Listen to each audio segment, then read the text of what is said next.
अब आपको पूरी दुनिया में चल रहे डर के बिजनेस मॉडल के बारे में बताएंगे, क्योंकि कोई तो है जो ये नहीं चाहता कि आपके मन से कोविड का डर कभी भी समाप्त हो। आज आप जो हमें देख रहे हैं इस समय करोड़ों की संख्या में, इसलिए देख रहे हैं क्योंकि आप लोग कोविड से डरे हुए हैं और आप अपने आप को सुरक्षित कर लेना चाहते हैं इस बीमारी से, और ये डर का बिजनेस बनता जा रहा है।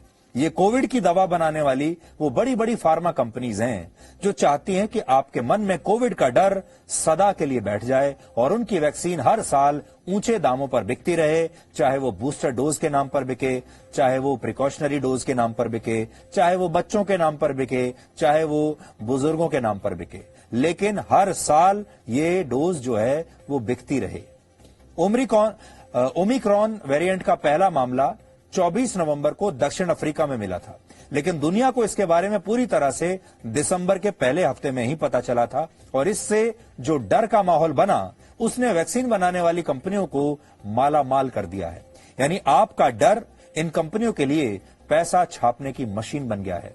ओमिक्रॉन वेरिएंट के मिलने से अकेले अमेरिका की 2 कंपनियां फाइजर और मॉडर्ना, इनके 8 निवेशकों को ही एक हफ्ते के अंदर अंदर 10 बिलियन यूएस डॉलर्स यानी 75,000 करोड़ रुपए का फायदा हो गया, क्योंकि नए वेरिएंट की वजह से रातों रात शेयर मार्केट में इन कंपनियों के शेयर्स की कीमतें आसमान छूने लगी।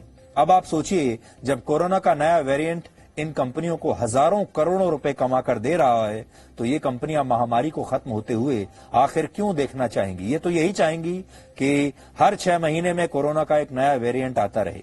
इनके लिए तो नया वेरिएंट एक नए प्रोडक्ट की तरह है, जिस पर खर्च तो कुछ नहीं है, लेकिन मुनाफा है हजारों करोड़ रुपए का।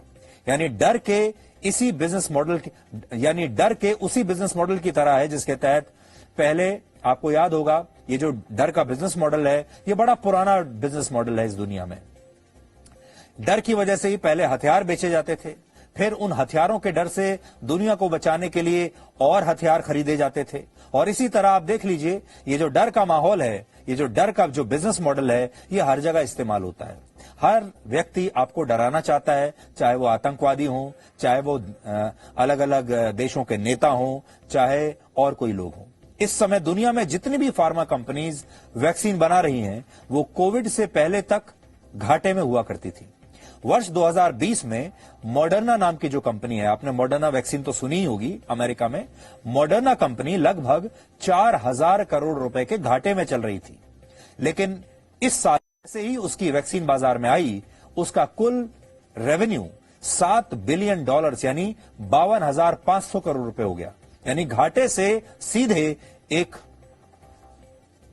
बिलियनर कंपनी बन गई। इसी तरह फाइजर का वर्ष 2020 में टोटल रेवेन्यू 8 बिलियन डॉलर्स यानी लगभग 60,000 करोड़ रुपए था, लेकिन 2021 में उसका रेवेन्यू बढ़कर 19 बिलियन डॉलर्स यानी 1,42,000 करोड़ रुपए हो चुका है। और यह हुआ है कोविड और उसके डर की वजह से। तो सोचिए, ऐसी जो फार्मा कंपनीज हैं, ये भला कभी क्यों चाहेंगी कि कोविड इस पूरी दुनिया से मिट जाए? भारत में कोविशील्ड बनाने वाली company serum institute of India के रेवेन्यू में भी जबरदस्त उछाल आया है।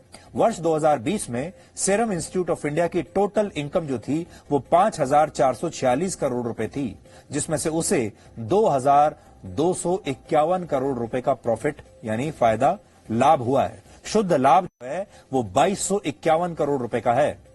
इस हिसाब से कुल आय में उसका लाभ हुआ 41%। इसे आप ऐसे समझिए कि हर 100 रुपए में से 41 रुपए इस कंपनी का मुनाफा था। वर्ष 2020 में भारत में जिन कंपनियों ने भी 5,000 करोड़ रुपए से ज्यादा का कारोबार किया, उनमें सबसे ज्यादा profit serum institute of India का ही रहा है। हालांकि ऐसा नहीं कि यह प्रॉफिट सिर्फ सीरम इंस्टीट्यूट ऑफ इंडिया को हुआ।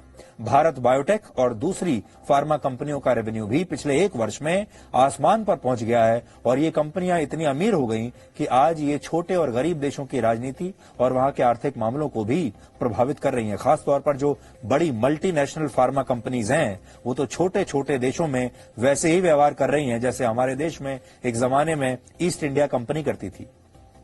और वो ऐसे कि जो बड़ी मल्टीनेशनल कंपनीज वैक्सीन बनाती हैं, उनकी हर देश के साथ एक सीक्रेट डील होती है। गुप्त डील होती है। Serum institute of